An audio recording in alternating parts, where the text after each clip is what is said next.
Welcome back again, Junior 5. Today we're gonna start a new lesson in Unit 1, which is Lesson 3, multiplying decimals by 10, 100, or 1000. And I want you to know that this lesson is very important and it's very interesting. So let's start the lesson together.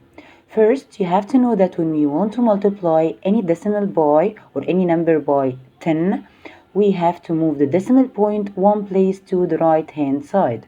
So if we have an example like 2.5739 times 10, we have to move the decimal point one place to the right hand side, so it will be after the 5. So the new number will be 25.739. And when we want to multiply any number by 100, by the same way we have to move the decimal point two places to the right hand side. As if we have the example 2.5739 times 100. The 100 have two zeros, so I have to move the decimal point two places to the right hand side. So the new one will be after the 7. So the new number will be 257.39. And if we want to multiply any number or any decimal number by 1000, we have to move the decimal point three places to the right hand side.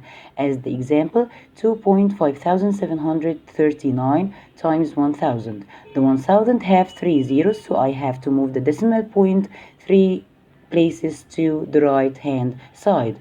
Okay, so the new one will be after the 3. Now open your booklet, page 16. Find the result of each of the following.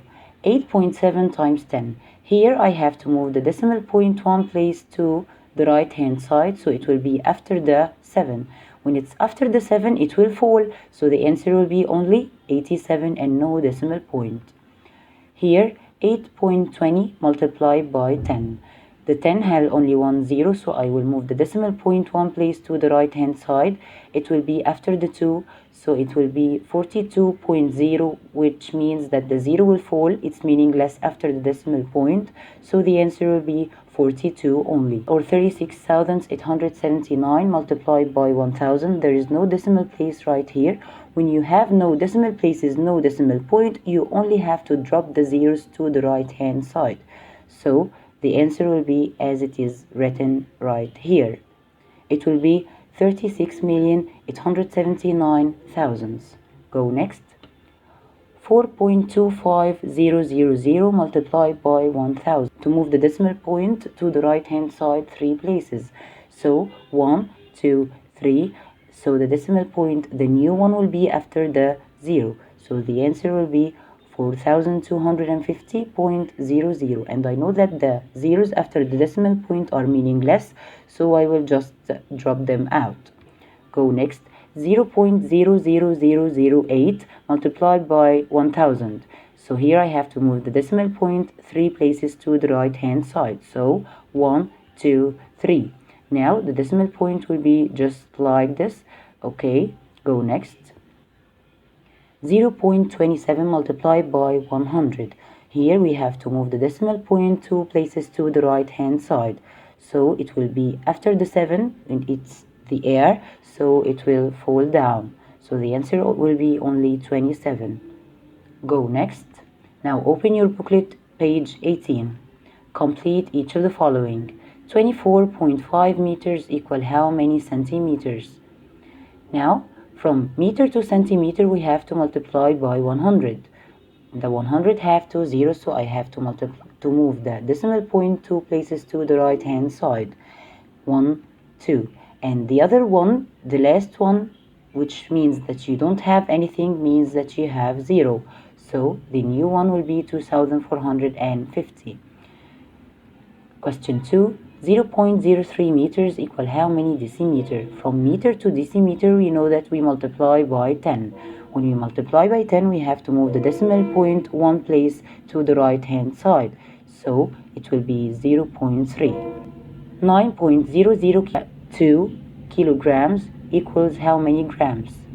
We know that from kilogram to gram, we have to multiply by 1000. So move the decimal point three places to the right hand side. The decimal point will be at the air, it will be at the last, so it will fall. So the answer will be 9002. Question 4. 6.5 LE equals how many piasters? We know that from LE to piaster we have to multiply by 100. So we have to move the decimal place or the decimal point 2 places to the right hand side. When we move it we have a 0 right here.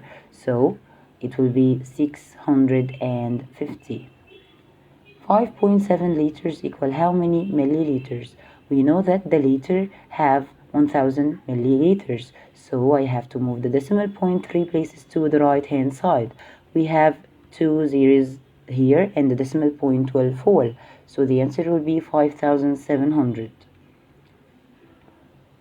Last question, brackets.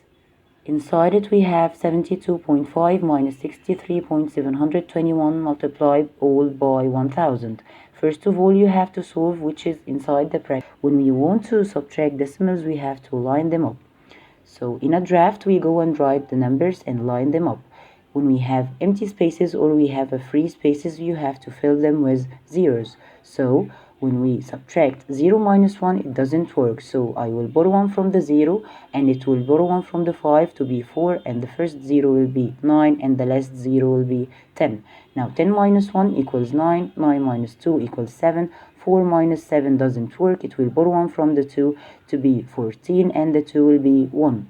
14 minus 7 equals 7 and the decimal point as it is 1 minus 3 it doesn't work, borrow 1 from the 7 to be 6 and the 1 will be 11. Now 11 minus 3 equals 8 and 6 minus 6 equals 0, which is will not be written. Now the brackets means that you have 8.779. Now don't forget to multiply it all by 1000. When you have to multiply by 1000 you have to move the decimal point 3 places to the right hand side. So we have 3 zeros to move 1, 2, 3 places. Here we have the new decimal point and cancel it because it will fall. So the result will be 8779. Now go to your booklet, page 19. Put greater, smaller, or equal. 2.4 times 10 or 0.24 times 100. We have to solve first the questions, then compare between them. First, 2.4 times 10, the decimal point will move one place to the right hand side to be after the 4, so it will fall. So the answer will be only 24. Go to the right question, 0.24 times 100. The decimal point will move two places to the right hand side to be after the 4, so the 0 will fall and the decimal point will fall also, so the answer will be 24 and they are clearly equal. Complete. 55.432 times dots equals 5543.2. Now you have to compare between the old decimal point and the new one that you have. So let's take this decimal point and put it in its place. So it's after the 5, so I will just put it after the 5 right here. Now we have two decimal points. Count the digits between the two decimal points. Here we have 1, 2. So 2 digits means that you have 2 zeros. So the number which have 2 zeros is 100. Next question. 7.5 times dots equals 750. Here we don't have a decimal point, so we will just put it at the end of the number. And let's see here, the old decimal point is between the 7 and the 5, so I will just put it between the 7 and 5. And now count the digits between the two decimal points. Here we have 2 decimal places, that means that you have 2 zeros, which means 100. Next question. Dots times 100 equal 25.5. Here we have to inverse the question. When we have a number and we want to multiply it 100, we move it to the right hand side. So if I want the question, you have to move the decimal point to the left hand side. So I will move it 2 places as we have 2 zeros. So I will just put the decimal point, it will fall, so I will hold it up with 0. So the answer will be 0.255. Next question. Dots times 0.254 equals 2.54. Let's put the old decimal point. Here the decimal point is before the 2, so I will just put it before the 2. Now count the places between the two decimals. We have only one place, that means that we have only 1 0, and the number that have 1 0 is called 10. Thank you for listening, Junior 5. See you in the next lesson. Goodbye.